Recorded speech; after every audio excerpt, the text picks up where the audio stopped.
JJ Redick is now the coach of the Lakers. That's so crazy to think about. Adrian Wojnarowski tweeted, ESPN sources, JJ Redick has agreed on a 4-year contract to become the next coach of the Los Angeles Lakers.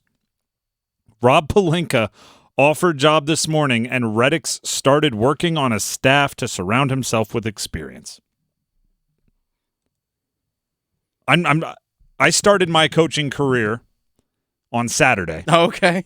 I coached my 3-year-old son in soccer. I'm only like a little bit behind JJ Redick in coaching experience. I have way more coaching experience than that guy. Now that's not basketball experience. He's got a ton of basketball experience, and some of it right here in the triangle at Duke. But coaching and playing aren't exactly apples to apples. It's, I would say, surprising how often the NBA is going to this move. Jason Kidd with the Nets. Steve Nash. Mm-hmm. Right? These are players, point guards, perimeter players that were the heady, right? They were the cerebral players in their career. None of them the athletic wonderkins that got by with just jumping over people, right? They all had to kind of get by with guile and skill. And because of that, they jumped to the front of the line of the coaching hire.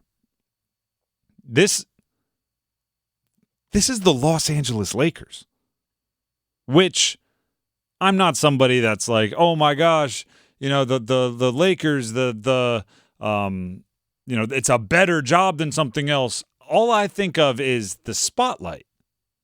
It is one of the premier franchises, and you are going to be coaching on national television. You're going to be coaching all-stars because they always spend and they always find a way, and players always want to play in L.A., and they like looking up into the rafters. And the spotlight is not where you want to get your jitters out of the way, right? I'll use a different example here, and this is why it's going to be a challenge for JJ. Yesterday, we were talking about coaching staffs for football teams in the triangle, and I put the offense and defensive coordinator for Duke at the bottom. And Dennis, what did you say? Well, great chance to fail. Great chance to fail. Their expectations are low. Yep. Not like it's you can almost fail and have some people not notice, right? You can, and then by the way, learn from those failures and be better the next time. So when eyeballs are on you, you've been through it.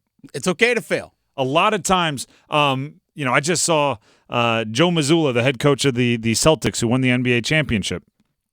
I saw that like 5 years ago. He was coaching high school, and which is absurd. That's a recklessly fast rise to head coach in the NBA, and JJ Redick skipping 4 of those years. But you can fail and call the bad timeout in a high school game. Call a bad timeout in a mid-major, regular season basketball game. Or as an assistant coach, suggest a bad timeout. Hey, coach, timeout.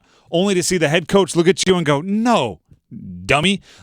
You get those out of your way when you're not the head coach of the Lakers. So when you're the head if you're the head coach of the Lakers, you make a bad timeout. I don't care if it's game 6 of the regular season. You make a bad timeout call with the Los Angeles Lakers, you're a trending topic for about 6 hours. And everybody that's ever played NBA 2K video game is going, I knew not to call that timeout. I do it in football. I played football. I know when timeouts are good in football. I watch games like Peyton Manning and Eli Manning do on Monday night when they do that little Manning cast. When every time a timeout needs to be called, they're like, timeout. I do that because it's obvious. JJ Redick will be second guessed every which way to Sunday this year. The only difference is it's not by, the handful of diehard fans of whatever college he's working with or high school. It's by the entire state of California and all of the front-running fans that just like the Lakers all over the country. All of the people with Twitter handles that say things like LeBron, the GOAT, 1992. Showtime GOAT 89. Yeah, exactly. All of them. All of them. This is going out on a limb. Not to say it's it's high risk, high reward, right? Because if it works, you have a guy who can speak to the players in a way that most coaches can't because he was a player like yesterday. Yeah. You have a player who LeBron, if he sticks around, will obviously have some form of a peer-like relationship with because they've hosted the podcast and they played against each other for like 15 years. Somebody that spent time in L.A., played for the Clippers, right? So to a lesser extent, although I will say there was like a 2-3 year stretch during Lob City when there was Chris Paul and Blake Griffin doing all the dunking where like the Clippers didn't pass the Lakers ever in LA, but they made it a race there for a little bit. They made it a competition. They made themselves relevant. Yeah, so he knows what it's like to be a really famous basketball player in LA, or at least to be around one with his buddy Chris Paul. So there are positives. It's just surprising. And do you know what else is surprising about it? Took a while.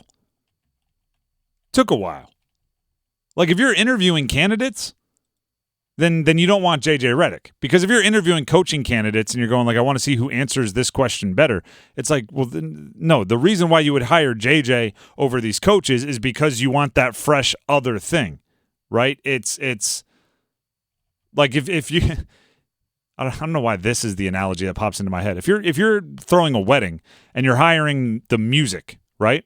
If you interview 5 DJs and then 1 live swing band, like if you want the live swing band, you're just hiring the live swing band, right? Yeah. You're asking the DJs like, now, do you like to do the slow dances or are you more upbeat? Would you be able to also MC and all these, like, those are the questions you ask the DJ. If you go take over requests. Yeah, if you go over to the swing band, they're gonna be like, these questions don't apply to us, right? You wanted, by the way, the Lakers they offered the job too. You wanted Danny Hurley. Danny Hurley and JJ Redick could not be further from each other as candidates. Dan Hurley comes from like a coach's background. His dad is one of the best high school basketball coaches of all time. He was the brother that did play but didn't really play, right? We all know Bobby Hurley at Duke, ironically, was the athlete of the family. He was the coach. He was the one that was like coaching the whole time. You went from like the coach's coach to the no ever coaching coach. So you don't have a type, LA. I'll tell you that much. People joke that everyone out in LA, same plastic surgery, same hairstyle, same everything. You don't have a type in coaches, I'll tell you that much. Darvin Ham, Frank Vogel, Mike Brown. Luke Walton? There was a Luke Walton in there. You're right. There absolutely was a Luke Walton. This one's a little spicy. You know what this is? This is going way back in their playbook. Mm-hmm. This is Pat Riley. Yep. Maybe a different personality, right? Less, probably just as much hair gel. JJ's been getting into the hair gel. Well, he's on television. But from television, from media, kind of right to the bench, it's kind of Pat Riley-ish. Little Pat Riley-ish.